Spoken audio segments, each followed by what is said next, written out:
Welcome to today's deep dive. I'm your host, and with our expert here, our mission today is to uncover the hidden engineering and, honestly, the crazy logistics behind a highly specific piece of AV gear.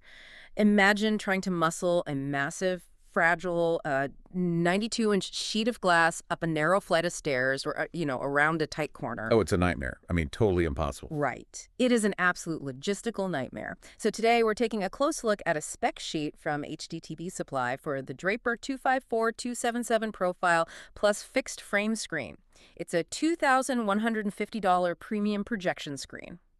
Okay, let's unpack this. Because while you and I stare at screens all day long, we rarely think about the physical engineering required to make a massive display actually work in a room. Exactly. And when I say massive, we really need to put some real numbers to it. A 92-inch diagonal translates to 45 by 80 inches of surface area. Wait, 80 inches wide? Yeah, 80 inches. If that were a standard rigid television, you'd be ripping out door frames just to get it into a church, a corporate training room, or like your basement. You literally couldn't fit that through a standard doorway. So how are they actually shipping this thing without it arriving in a million shattered pieces? Well, they don't ship it in one piece.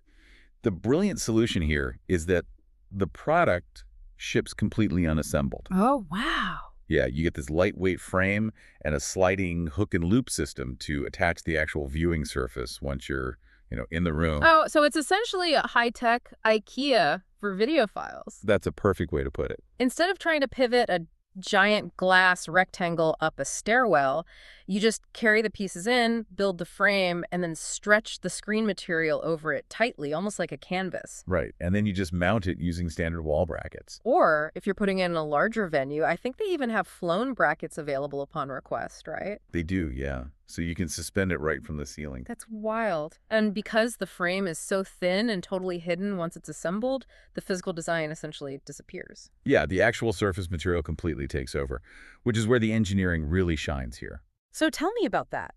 Well, what's fascinating here is the optical illusion that creates.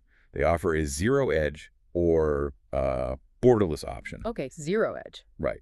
The screen attachment system is supported by extruded aluminum baffles on all four sides.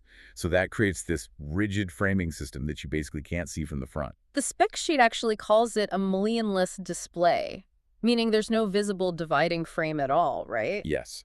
So if you wanted to build a massive video wall and put, say, 2 or 3 of these adjacent to each other, they would sit together with absolute zero separation. That seems incredible. It is. The whole thing measures less than 2 inches in depth, so it practically just floats on the wall. But here is where I get a little tripped up. Looking at the spec sheet, it lists the actual surface as a front projection gray XH600V material with a 0.6 gain. Right. So if you're dropping over $2,000 to project a crisp 1080p HDTV 16:9 image, why on earth would a high-end screen be gray instead of bright white? I know. It seems totally counterintuitive, doesn't it? Yeah. And what does a 0.6 gain actually do to the image?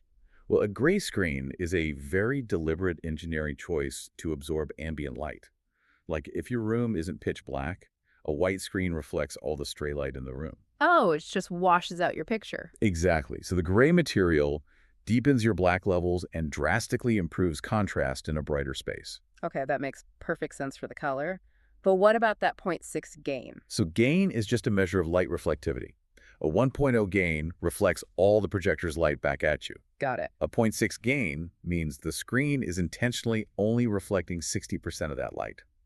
It creates a slightly dimmer, but significantly richer image. And doesn't it also affect the viewing angle? It does, yeah.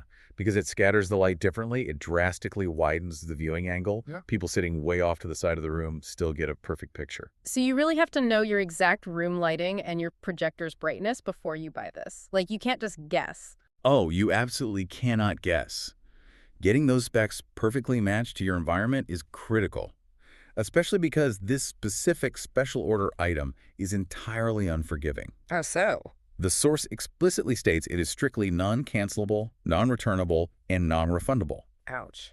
Yeah, over $2,000 is a very expensive, unreturnable mistake if you get the math wrong. Very expensive. But if you get it right, whether you're outfitting a massive sports bar or designing your dream living room theater, you get an incredible viewing experience tailored precisely to your space. Absolutely. And, If we connect this to the bigger picture, it leaves us with an intriguing thought. What's that? In an era where standard flat panel TVs are getting larger and ridiculously cheap every single year, Hmm. what does the continued demand for these specialized unassembled projection screens tell us? I think it tells us that a giant, heavy piece of glass just doesn't cut it for everyone. We still have this deep desire to build truly immersive, customized visual environments where the technology itself fades away and all you're left with is the pure magic of the image.